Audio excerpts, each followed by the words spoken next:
पल पल न्यूज के न्यूज रूम से मैं हूं आपके साथ नदीम अकरम। भगोड़े अशरफ गनी द्वारा जैसे ही अफगानिस्तान छोड़ा गया तो तमाम तस्वीरें सामने आ गई और अफगानिस्तान छोड़ते ही अशरफ गनी के तालिबान सत्ता में फिर से वापस हो गया और वापसी के लिए जो जद्दोजहद तालिबान और खासतौर पर राष्ट्रपति अशरफ गनी के बीच चलती रही उसकी भी तमाम तस्वीरें लोगों के सामने हैं, क्योंकि अमेरिकी सैनिकों के कंधे पे रख करके तालिबान से लड़ने के लिए अशरफ गनी ने जो करना था वो हर हथकंडा अपनाया, जिसको लेकर के उन्हें मुंह की खानी पड़ी है। और अब अशरफ गनी के बारे में जो तस्वीरें सामने आ रही हैं, जहां अफगानिस्तान की आवाम को बचाने के लिए तमाम दलीलें देते हुए नजर आ रहे थे और अमेरिका के लिए अपनी नस काट देने वाले अशरफ गनी की तस्वीरें अब जो सामने आ रही हैं उस पर सवाल भी खड़े हो रहे हैं, क्योंकि अशरफ गनी अफगानिस्तान को पूरी तरीके से कंगाल बना करके भागे हैं और कंगाल बनाने के साथ साथ करोड़ों रुपए साथ लेकर के भागे हैं, जिनकी तस्वीरें भी अब लगातार लोगों के सामने आ रही हैं। और जिन अमेरिका के दम पर तालिबानियों से उलझने का दम भर रहे थे वो अमेरिकी सैनिक भी अफगानिस्तान छोड़ चुके हैं, तो वहीं अब तस्वीरें ये भी आ रही हैं कि अमेरिका में पनाह मांगने के लिए अशरफ गनी ने इजाजत मांगी थी, जिसे अमेरिका ने पूरी तरीके से नजरअंदाज कर दिया है। तो वहीं 51 लोगों की लिस्ट भी तालिबान द्वारा सार्वजनिक कर दी गई है जो अफगानिस्तान छोड़ करके दिग्गज चले गए हैं। उन तमाम पहलुओं पर बात की जाएगी, पर सबसे पहले आपको बता दें कि अमेरिका ने अशरफ गनी को अपने यहां आने की अनुमति नहीं दी है, तो मुंह की खानी पड़ी है अशरफ गनी को अमेरिका से। समाचार एजेंसी तस्नीम की रिपोर्ट के अनुसार तालिबान गुट के राजनीतिक मामलों के विशेषज्ञ ने कहा है कि अफगानिस्तान के भगोड़े राष्ट्रपति को वॉशिंगटन जाने की अनुमति नहीं है और अशरफ गनी इस समय अरब इमारात में ही हैं। तालिबान के राजनीतिक मामलों के विशेषज्ञ नजर मोहम्मद मुतमईन ने कहा है कि इस देश के भगोड़े राष्ट्रपति को जब तजाकिस्तान में प्रवेश की अनुमति नहीं मिली तो वे अरब इमारात रवाना हो गए और इस समय वे अबू धाबी में हैं। उन्होंने कहा कि अशरफ गनी वॉशिंगटन जाने के प्रयास में हैं, परंतु अमेरिकी सरकार को उन्हें अपने यहाँ आने की अनुमति नहीं दी है। उन्होंने कहा कि अमरुल्लाह सालेह तजाकिस्तान और अफगानिस्तान की सीमा पर हैं, जबकि सरवर दानिश हनीफ अतमर और अशरफ गनी सरकार के कुछ दूसरे मंत्री व अधिकारी तुर्की में हैं। इससे पहले कुछ समाचारों में कहा गया था कि अशरफ गनी ओमान में हैं, जबकि कुछ में कहा गया था कि वे उज्बेकिस्तान चले गए हैं। बहरहाल इस संबंध में अभी भी पूरे विश्वास से नहीं कहा जा सकता कि मोहम्मद अशरफ गनी अबू धाबी में ही हैं।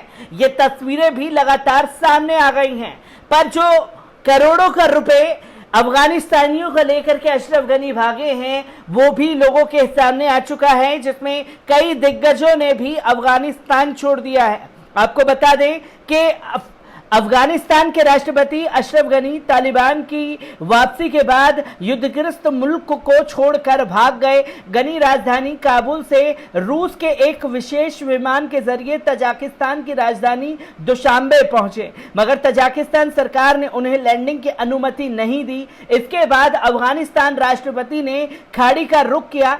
अशरफ गनी अपने परिवार समेत 51 लोगों के संयुक्त अरब इमारात पहुंचे। यूएई सरकार ने उनके देश में होने की पुष्टि कर दी है और कहा है कि उन्हें मानवीय आधार पर देश में शरण दी गई है। अशरफ गनी के साथ उनका पूरा परिवार अफगानिस्तान के एनएसए मोहिब और अफगानिस्तान टीम के स्टार क्रिकेटर मोहम्मद नबी भी यूएई पहुंचे हैं। बताया गया है कि गनी के परिवार के सदस्यों में उनकी पत्नी रुला एफ सदा गनी, उनकी बेटी मरियम और बेटा तारिक गनी भी शामिल है। इस बात की जानकारी मिली है कि विशेष विमान कुल 51 लोगों को यूएई लेकर के पहुंचा है। वहीं गनी का आरोप लग रहे हैं कि वे अपने साथ 169 मिलियन डॉलर लगभग 1250 करोड़ रुपए लेकर भागे हैं। गनी ने पहले ही कहा था कि तालिबान की सत्ता में वापसी के बाद से उन्हें अपनी जान को खतरा है।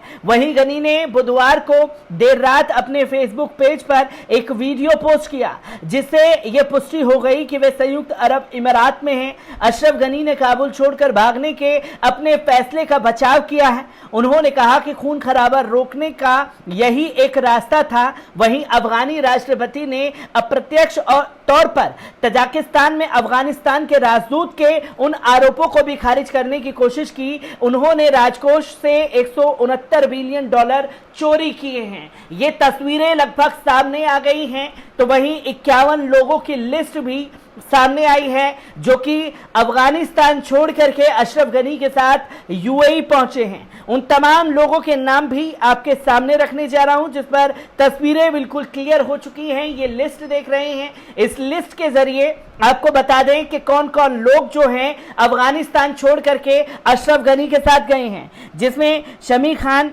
दिग्गज वहां के हैं, उन्होंने अफगानिस्तान छोड़ दिया है। अब्दुल वलकुर ने अफगानिस्तान छोड़ दिया है। अब्दुल्ला जान ने, करीमुल और इब्राहिम खलील, तमाम लोगों के नाम हैं जिसमें एक नाम ने चौंकाया, जिसमें अफगानिस्तान के क्रिकेटर मोहम्मद नबी ने भी अफगानिस्तान छोड़ दिया है। ये तमाम तस्वीरें लगभग लोगों के सामने आ रही हैं जिसमें 51 लोगों का नाम जो है सार्वजनिक कर दिया गया है तालिबान के जरिए, जो कि अफगानिस्तान छोड़ करके चले गए हैं। इसमें आपको बता दें कि इस लिस्ट के सार्वजनिक होने के बाद काबुल में रूसी दूतावास ने हाल ही में खबर दी थी कि अफगानिस्तान के राष्ट्रपति अशरफ गनी 4 कारों और नकदी से लदे एक हेलीकॉप्टर के साथ भाग गए थे। पहले उनके ओमान और तजाकिस्तान में रुकने की बात कही गई थी, लेकिन अब कहा जा रहा है कि वे इस वक्त यूएई में हैं। इस बीच गनी पर शिकंजा कसने की तैयारी भी शुरू हो गई है। तजाकिस्तान स्थिति अफगानिस्तान दूतावास में इंटरपोल से अशरफ गनी को हिरासत में लेने को कहा गया है। टोलो न्यूज ने सूत्रों के हवाले से बताया है कि एम्बेसी इंटरपोल से अशरफ गनी, हदमुल्ला मुहीब और फजल महमूद फाजली को सार्वजनिक संपत्ति चुराने के आरोप में हिरासत में लेने को कहा गया है ताकि पैसे को अफगानिस्तान को वापस किया जा सके। उधर अशरफ गनी ने एक बार फिर से देश छोड़ने पर सफाई दी। उन्होंने तमाम आरोपों को भी नजरअंदाज कर दिया है। जहां अशरफ गनी बड़े बड़े दावे कर रहे थे, वो किस तरीके से भगोड़े निकले और वो भगोड़े अशरफ गनी ने किस तरीके से अफगानिस्तान के अवाम का पैसा लूटा है, इसकी भी तस्वीरें लोगों के सामने हैं। मैं अशरफ गनी से जुड़ी हर एक अपडेट आप लोगों के साथ साझा करता रहूंगा। दीजिए इजाजत, शुक्रिया।